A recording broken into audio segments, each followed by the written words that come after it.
you start a new business today and that business doesn't include an opportunity to make money on the internet, you're missing out on a lot of money.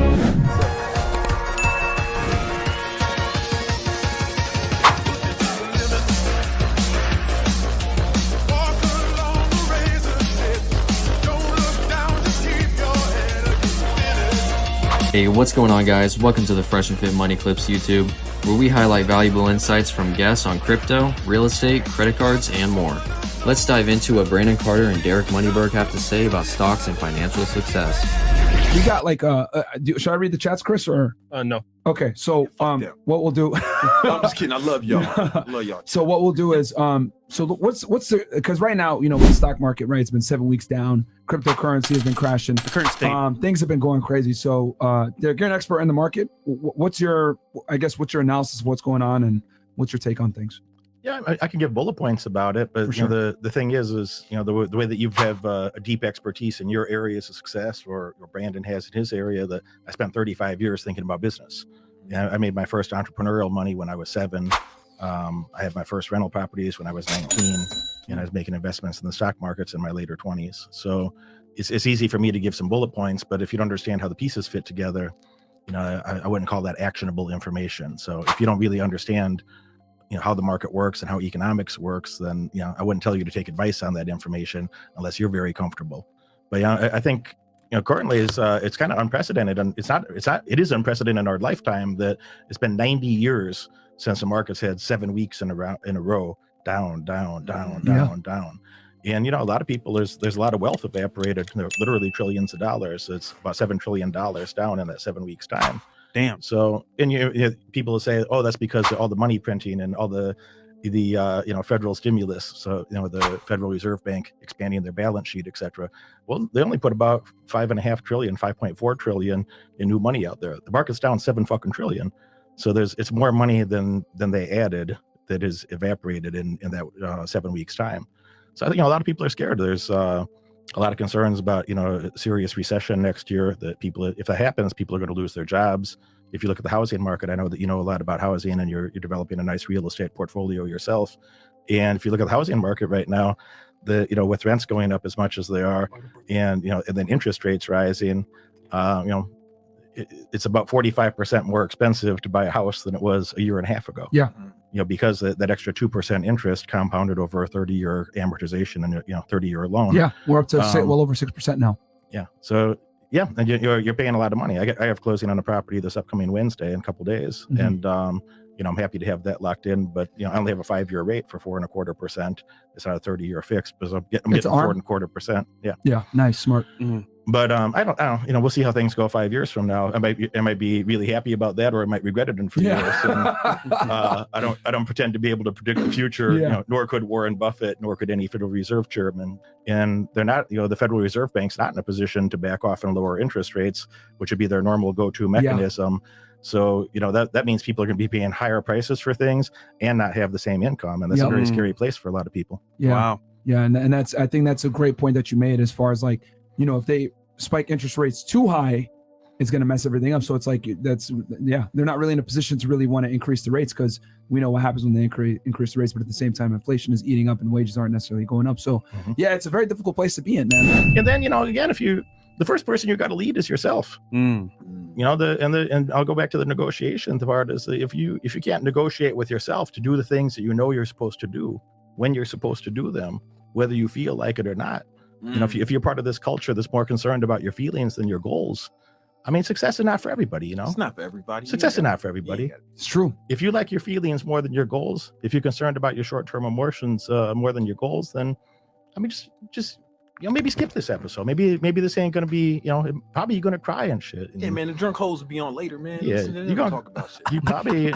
if you like your short-term emotions more than you like your long-term goals, and I feel sorry for your future. And you know, if you don't mind having ugly kids and you know, a low quality, you know, a small house and a used car and a big wife. I mean, hey, because you can be a below average guy and still get one of them fat hoes. Yeah, you can have like a small house. Yeah, you can have a big wife, used car, used minivan for your ugly kids. Somebody got to fuck these old fat ugly bitches, right? You know the funny thing, when Somebody if you can't negotiate for your maximum wage, I don't want to talk about minimum wage because that's for losers. We're not going to talk about minimum wage. Man, not these guys. If you're not going to negotiate for your maximum wage, then you're going to be stuck with a mediocre wage at best. Yeah. And if you're going to have, what else is going to be mediocre in your life? Man. If you're willing to settle for that, what else is going to be mediocre in your life? You're going to have the best of everything, doing a bunch of mediocre shit. Is that how you build them shoulders? Is that how that works? That's not been my experience. It's not been my experience either, man. So, if you're going to settle for mediocre shit, then just expect your life to be full of that. And, and mediocre means that your girl's a 5. Mediocre means you earn 40 G's a year. And if she'll fuck you, she'll fuck anybody. That's true. You're right. So it's like now there's like no competition. Like you got to be worried about everybody. Because a guy, you know what I'm saying? If she'll fuck your goofy ass, then she'll fuck anyone, man. And like what y'all talk about, hypergamy, yeah, hypergamy, hypergamy, all that shit. You want him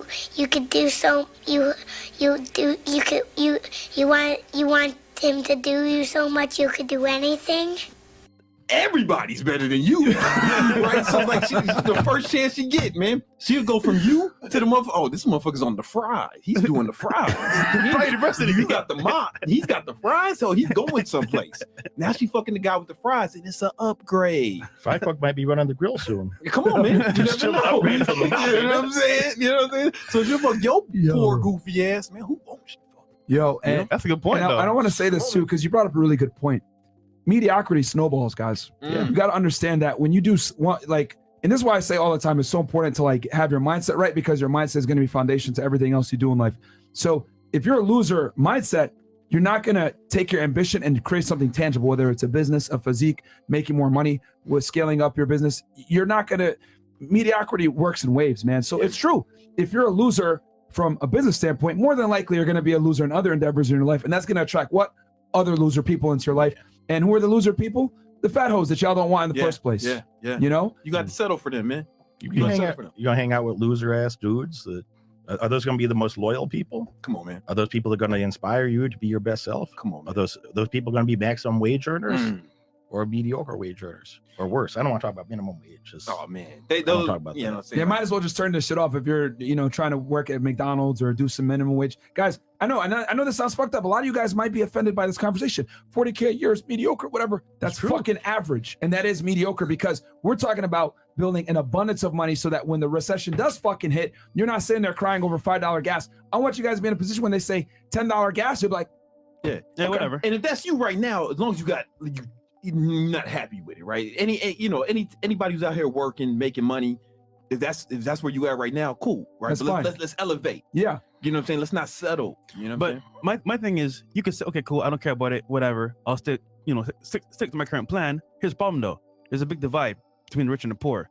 And I would say the middle class is almost like gone at this point. So either you do or die. Because at this point, bro, you're gonna be either poor or rich. Oh, it's only gonna get worse, man. Like when who like think about when shit gets bad, like if we hit a real recession, who's gonna suffer? Is the poor people? Nah, the government's gonna take care of the poor people. They always do. Like, especially in America, it's hard to like really, really fail. So the real poor people, they're gonna be fine.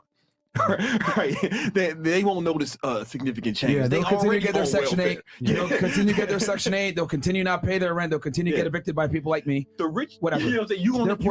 You're gonna be kicking motherfuckers. I'm gonna be kicking them out. Yeah. And the rich people, we gonna be buying more shit because we got money and we gonna be trying to capitalize on it the way Derek teaches you how to do in the 10 Commandments of Wealth. It's the middle classes that suffers the most. Yeah, so true. Every fucking time. Every time, because there's more, they bear the burden of this shit. You know what I'm saying? And real talk, I want to say this real quick too. The guys that are making that 40 to 100 some $1,000s a year, you guys aren't fucking safe either making 6 figures because they're going to tax you at a higher rate. True. You're going to be in that weird wiggle room where like, oh, you make enough where you're barely stable. We're going to tax you at a high rate. You know what I'm saying? So for you 6-figure earners, this is what he meant when he said, I coach guys that make money that want to elevate to the next point where you need to get to that next point where you don't feel the effects of the recession as much. Go ahead, Derek. Sorry, I'm gonna get something. There's about 3 things I wanted to say, but I totally agree with that. That like, if you're making 10 G's a month, that's a nice start, okay? Like I grew up poor. Solid start. I grew up poor. My father was in prison 15 years for drug trafficking. my mother was not the best mother, and I grew up in welfare on one of these fucking Section 8 houses, and free turkey delivered for Thanksgiving, and I hated that shit. Sometimes the phone was turned off. This is before cell phones, because I'm old and shit. So before cell phones, the fucking phone is turned off, and you finally made a friend at school, and they're like, "Oh, I'll call you after school." I'm like, "Oh, you can't. My fucking parents are bums and didn't pay the fucking phone bill," And that's painful when you're a kid, So Damn. I really hated that, and that got me very excited about entrepreneurship. That I was thinking about how to make money at an early age, and I saw my father go to prison, and I was around a lot of other, those sort of people, and I didn't want to have that as my outcome as an adult. So I wanted to learn how to make legal money and significant amounts of it. I heard the comment you made a few minutes ago about $5 gas. Well, gas is pushing $8 on the West Coast right now. And when I get in my Maybach today, and I don't go to the gas station because my driver does that for me, but we laugh about it. They're like, I don't give a fuck if there's $10 gas, because I own a bunch of oil and gas companies. Come on, let's go. I don't care if it costs $400 to fill the tank in my fucking Maybach, because that means I'm gonna make $4 or $5, $6 more million in my oil and gas companies in the stock market. Come on. So it ain't gonna hurt my feelings if oil prices go up. I hope they do. Let's get them up, man. Let's get them way up. Let's get $10. Because you have to use my infrastructure. If you want to cook dinner on a natural gas stove, you got to use my infrastructure. If it remains popular to heat your home in the Northeast, they got to use my oil and gas pipelines to get the gas there. Talk about it. If it remains popular for you to drive anywhere or get your Amazon delivery, they're going to use fuel that goes through my pipelines. Come on, man. And I'm going to get paid. So I'm fine by that. But you should care. You should care that if you're not where you want to be financially, I don't know why you're chilling. There's no reason to be chill. Chill don't pay the bills. Did you accomplish the things that you folks have in life because you were chilling? You were just complacent and chilling, or not chilling even now? No, not These two are some of the hardest working guys I know. And they doing better than most people, right? So when I see people chilling, or that movie was the only movie I watched in maybe 2 years when I talked about the Batman shit. It's like, nah, man. When I was broke, I told him the story, man. When I was never broke. Let me rephrase that.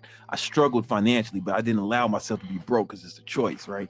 I worked 4 different jobs. You know what I'm saying? I woke up at 4, trained people, then worked security at the Prada store. Then after that, worked for a fucking my boy's moving company. And on the weekends, I trained people and managed a restaurant on the weekends.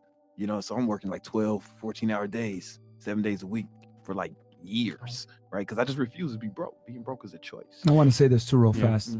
At the end of last year, I touched my first $1 million. Come on. And I want to tell you guys something. I still don't feel fucking comfortable. Nah.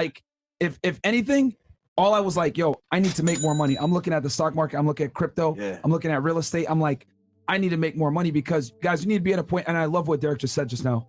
I don't give a fuck if gas goes up, because I'm all over the place. I have asset diversification. If one market goes down, it doesn't fucking matter. I'm going to make money on it regardless. He's impenetrable financially now. Things go crazy. Food shortage, gas, whatever it may be. He already has enough capital where it's I'm making money on this stuff. Let's go. Right? When I always say, when there's blood in the streets, it's time to eat. And the people that are smart make themselves impenetrable to financial crises with being diversified in different asset classes. And that's where you guys want to be. And me hitting my first $1 million, that's not enough. If you guys are out here and you're making $100,000, $2 million, I don't give a fuck. You need to still be out there grinding and get to a point where you're diversified, where no matter what fucking happens, you're going to be okay. You ever seen a hater doing better than you? Have you ever been hated on by somebody doing better than you? You know the funny part about haters, man? They want to be you so bad, bro. Yeah, that's facts. That's really They're the biggest fans. Because they don't know, you know what it is? Either they don't know how to do it, or they don't ask how to do it. That's pretty much it. So, or they rob. Or they rob. It's all good though. It's all good though. We got money to buy it back. It's the thing about hating on someone is it's typically it's a way for them to mitigate the feelings of inferiority that they feel when they see someone doing better. Yeah, when they see someone doing better themselves. Because there's 2 ways to look at it. You can be like, oh, listen, oh man, this person is actually doing better than me, so maybe I should they're gonna feel something. Yeah. Right. So a defense mechanism is just hate. It's to try to push that person down, or to try to, in your own mind, tell yourself or tell others, that they got it for some reason, or it didn't, or whatever thing you can come up with to make it not hurt so bad. And it's funny too. People be like, "Oh, I hate him because he's this way or that way, or he's not what I think he should look like." Bro, it doesn't matter. He made it to that point. Come on, man. Whether he's in shape, not in shape, whether he's tall, that's more short, impressive. It's bro, you should be happy that someone that's not your goddess look image made because that means you can make it too. Yeah, exactly. And So- it's more impressive. Like if you see like let's say you see a short guy, dunk, right? And he's super short, that's more impressive than like a fucking 8 foot tall guy, right? Because he had to work hard. Man, And here's the thing. This is the reality of why haters really hate you. Mm, Your success shines a spotlight on their inadequacy. mm, And human beings don't like to be uncomfortable. mm. And when they see someone that looks like them, speaks like them, might have even come from the same cloth that they Come on, were man. cut from, what you're basically doing is telling them, I fucking did it. Why can't you? And people don't like to feel uncomfortable for their It's own true. inadequacy. And your success shines a spotlight in their inadequacies. That's a fact. That's why they have to sit there and point the finger and say, well, you cheated or you lied Yeah. or you committed crimes or fraud. whatever it may be, to be able to bring you down Yeah. because your success represents their own personal failures because you're the same shit that they are. Bars. That's why the people that are closest to you a lot of the times are the biggest haters. Come on, man. That's why when rappers go back to their fucking hometown, they get killed in their own city 9 out of 10 times. Jesus was because killed in his hometown. they were there selling drugs with the same fucking people, doing the criminal acts with the same fucking people, and they're like, yo, you made it out? You ain't better than me. Yeah. Bang, I'm gonna fucking kill you. That's how it is. Martin Luther King was killed in his hometown. Before You we know go what to I'm the saying? next commandment, true or false? The number one thing a hater hates is himself. Mm. Absolute facts. Like That's the true. video. 100%. I think Well y'all should said. Like the video. fucking video, If not, guys. And that was our Brandon Carter and Derek Moneyberg Money Clip episode. Let us know what you thought down in the comments below, and don't forget to like, subscribe, and follow our other socials like our Instagram for more Money Monday content. Peace.